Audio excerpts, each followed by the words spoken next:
No, it Yes. was actually quite good. Yeah.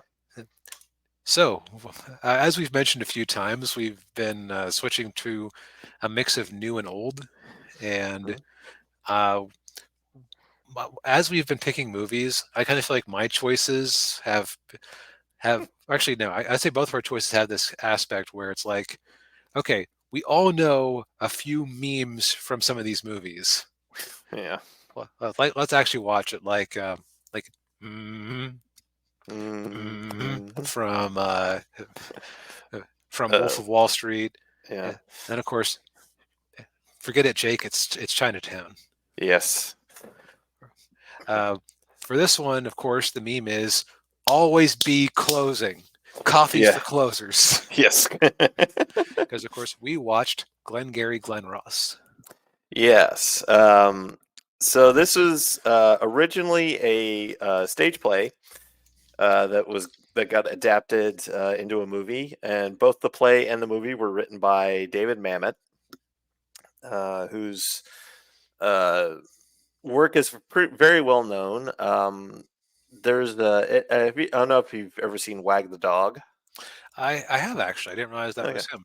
Yeah, he wrote that movie. Yeah. Um, Much less cursing in that one. yeah, much less cursing that one. Yeah.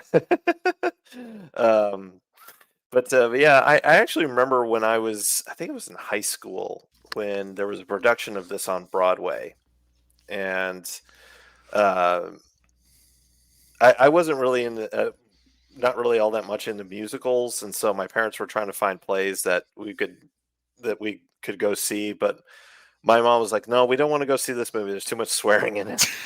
It's like, Which your mom wasn't wrong. no, yeah, no, she wasn't. A But little bit of Wikipedia research showed that behind the scenes, the actors referred to this jokingly as "death of an effing salesman." yeah, yeah. Yeah, so the movie is has an all star cast of actors. You've got uh, so you well, I'll start with the four salesmen. So there are these four. The movie centers around these four salesmen. You got Jack Lemmon, Al Pacino, Ed Harris, and Alan Arkin, and they work for basically like a real estate property company, and Mhm. their two bosses are the office man. Their office manager is Kevin Spacey, and then of course the big honcho from downtown is Alec Baldwin, and he's the one doing the always be closing. Yeah, he was originally supposed to, apparently he was originally supposed to have Al Pacino's role, but he kind of knew he was second choice if Al decided to go with it. Mm, Um, and so, but they really wanted to use him, so they actually wrote that scene for him for this movie, yeah, which it's a great scene. yeah, it is. Like even though Baldwin's only in one scene, it's still it's a very memorable scene because it's like we said, you got the two memeable quotes in there. Always be closing and coffees for closers. Right. It also so this movie is basically about um, a bunch of salesmen, and you kind of see them at different stages of their careers and different strings of luck. Right, Like Al Pacino is more or less on top of the world. Like he's smoking everybody else's sales that month. right, yeah, and yeah, he's on a real hot streak. Yep. And dude is just so full of himself. Like he's talking with his newest mark, and from what I can tell with these with the real estate company here, I think it's almost like a Chinese Evergrande situation where the properties aren't built yet, but it's like Mm. people are buying them either to move into eventually or as investment opportunities. Yeah, That and I was the think impression I that got at least. yeah, that's what I got too. And they use every underhanded tactic they can legally Yep. to sell this land and sell all this property. Right. Like Jack Lemmon keeps pretending that he's sitting, like he's there in the middle of the pouring rain at a phone booth, and he's talking to a non-existent secretary about how I'll only be in town for one day, so Yeah, yeah, and flying in out of New Mexico or whatever. yeah, yeah, and Alan Arkin's talking. He's like, "Oh, I'm at the airport in Arizona. When they said, I see you live right by the airport." And you're like, "What?" Yeah. Um, like Al Pacino's character is kind of the worst because he's like I don't go from middle class morality. I mean, you cheat on your wife, it happened. You F a kid, it happened. Yeah, Like, like what? yeah. And so basically, Al Pacino's character is doing well. Everybody else is on the rocks. So Alec Baldwin gets sent down to, like, first prize this month is you get a Cadillac car. Second prize, you get a set of steak knives. Third prize, you're fired. Yeah. And it's how these people who are down on their luck and on a cool streak deal with that news. Yeah, and of course the biggest complaint that they have are they're getting really bad leads. The Mhm. leads they're getting are terrible. They're not getting the coveted Glengarry leads. Right, which are like literally printed on gold colored paper. Yeah, and wrapped up in a bow. Yeah. Yeah, I get the impression now lead generation is a art and a business in all and of itself. Mhm. You get the impression that this is like people who have expressed interest in the real estate products or got on some sort of list at some point.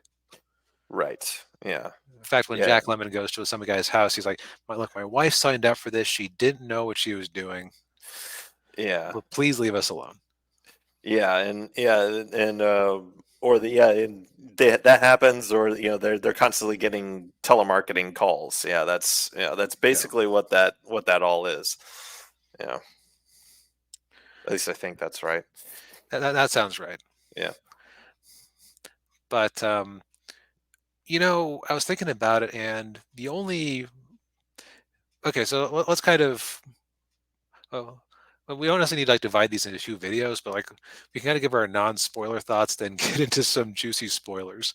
Yes. Yeah. Because I realized that because this movie is not necessarily about the plot per se.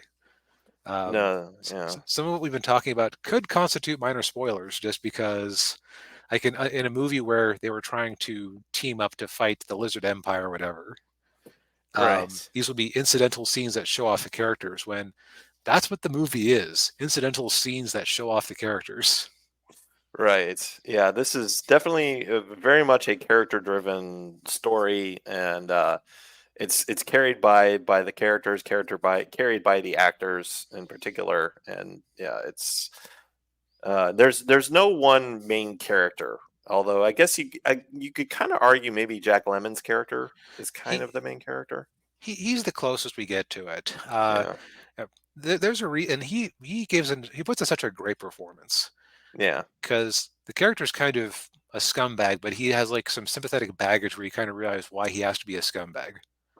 Yeah. Yeah. He and go off on a little tangent, but Jack Lemmon's character in the movie was the inspiration for Gil and The Simpsons. Yeah, good old Gil. Yeah. I, Oh, Gil's in a lot of trouble. oh, please, my wife's gonna leave me if I don't sell this car. Yeah.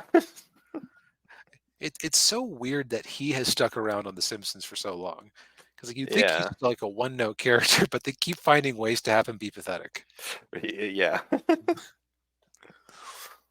Uh, But but you see why he's so memorable that he inspired a whole character. right. Yeah. And I think that actually part of what inspired me to pick this one this week was watching a video of somebody talking about Gil on The Simpsons and pointing out what he was. Like, always be closing. Coffee's for closers. Ha ha. I know nothing about this movie besides that. Let's give that a shot. Yeah. But it was the Simpsons connection that brought it to my attention. Ah, yeah. And then Alan Arkin and the other guy, what was his Ed Harris. Ed Yeah. Harris, thank you. they are in their own way. They kind of drive the plot, Hmm. like what the plot there is, because you know Jack Lemon's character, he gets told that he has to get his sales numbers up. Damn it, he's going to go out there and pound the pavement and get those sales numbers up. Yeah. Ed Harris, F it, fraud. Yeah. Yeah, we won't necessarily go into what the fraud is because that might be that I think that constitutes spoilers. But Yeah, that counts as yeah. Yeah. it's the two. It's Ed Harris spending the whole movie trying to get Alan Arkin in on the scheme. Yeah, and what was interesting is that their dynamic kind of reminded me of uh, the two guys on in Alien. Mm. I can't remember. Actually, one of them's last name was Parker, and then I can't remember the other guy. But yeah, whenever like one of them would say something, we really need to do this, and then the guy say, "Yeah, right." And you're Yeah, like, "Yeah, right." That's kind of what it reminded me of with Ed Harris and Alan Arkin. yeah. One's the one driving things. The other one, you get the impression the whole time he's extremely uncomfortable with what's going on, Yeah, yeah, but he kind of goes along with it because follower. yeah, And then Kevin Spacey's character, he's kind of a blank slate because they keep implying that he's just somebody's son or somebody's cousin. yeah, You don't know how to manage salespeople. You don't know how to deal with people. You don't do that to people. All while they just hurl constant abuse at him. yeah, yeah. He's like, "Oh, you keep giving us these effing bad leads. What do you give the nah, the leads are good leads? No, these stupid different." Yeah, Yeah. I would say that the interesting thing about this movie is I kept thinking, okay, what the hell is this conversation actually about? Especially early on, mm, because like there seemed to be like a lot of conversations that seemed like they were about nothing, but you kind of realized it was just like it was like very deftly written. There's like a lot of interplay yeah, as the guys are kind of jockeying around. yeah, and that's I think that's a hallmark of Damon Man. I think that's Damon Mammoth's writing style. Just that back and forth, where they're Hmm. and yeah, going back to the Simpsons, when there's one episode where Moe's eyes are darting back and forth, and he's like, "Oh no, I'm watching a snappy Damon Mammoth play." Yeah. Um, and even when I was like, okay, where's this conversation going? I was never Mhm. bored or antsy. It was more just like, okay, I don't see what you're going for here, and then it would crystallize. Yeah, yeah. So, in a non-spoiler way, Daniel, would you recommend? Um, if you can tolerate some foul language and some various slurs. Oh yeah. Yeah, yeah, I would, I'd give it a watch. Yeah, I'm actually kind of curious to watch a stage version of this. Yeah, I wonder if they've gone back and added in the Alec Baldwin scene at this point. They might have. Yeah, I think that alone would be interesting just to watch it on the stage, just to see if they changed it retroactively because it was such a great addition. yeah, Because like what this really is it's about like the plight of these salesmen who deal with these stupid arbitrary numbers that are totally dependent on the people they're fleecing, right. Yeah, yeah, yeah. and just all the different stages of life. Like Jack Lemmon is close to retirement and he's not what he used to be. Hmm. And the funny thing about me, like I've never been in a thank God I've never been in a sales position where I have to deal with where I had to live off of commission. Yeah, But I've been in retail environments like Best Buy or whatnot, where it's like there is some pressure to have your sales up. It's like if you're having a bad day, it's like people can see that on you. And even if they were going to buy something, like yeah, that stink of defeat on you, if you don't dispel it quick, it can really like mess with you. yeah. Yeah, well, it kind of goes to like back to the movie. Like there's a sign that's up on the wall. I think it's over Spacey's office door. It Hmm. says, "Salesmen are born, not made." Hmm. There's a lot of truth to that. Right. Some people are just good at getting out there and hawking themselves and hawking whatever they want. Yeah, It's like the classic thing, sell me this pen. Oh yeah, yeah, yeah. Which that was another thing that the Wolf of Wall Street stole, because they certainly did not come up with that. No, right. So yeah. He defrauded somebody there again. Yeah, yeah. uh, yeah. So I guess would you recommend this movie? There are people I would recommend this movie to. My Yeah. parents would not be among them. Yeah, mine too. Yeah. Maybe my dad, but I think the thing is that this is a very cynical movie in its own way. Yeah, it So, is. Yeah. so be ready to deal with that. Be ready to deal with a lot of foul language, but like the performances are so heartfelt. Yeah. It takes some skill to make Jack Lemmon, one of the all-time great actors, kind of come off as an asshole, and Yeah. while being likable at the same time. He's like the character you kind of root for, but you kind of see like, yeah, you're an awful person. Yeah, yeah, yeah. Although the Yeah. fact that he's losing so badly makes you like, okay, sure, he's lying about his secretary or whatever, but Yeah. it's like it comes off more as like a desperate ploy than a manipulation. Yeah. Um, Yeah. and So yeah, it's on Hulu. I'd say. Oh, the other nice thing about it, movie is like 90 minutes long, almost on the dot. Yeah. Yeah. It's very short. Yeah. So if you don't like it and you're wondering where it's going, just Yeah. give it a little more time. It'll crystallize. Yes.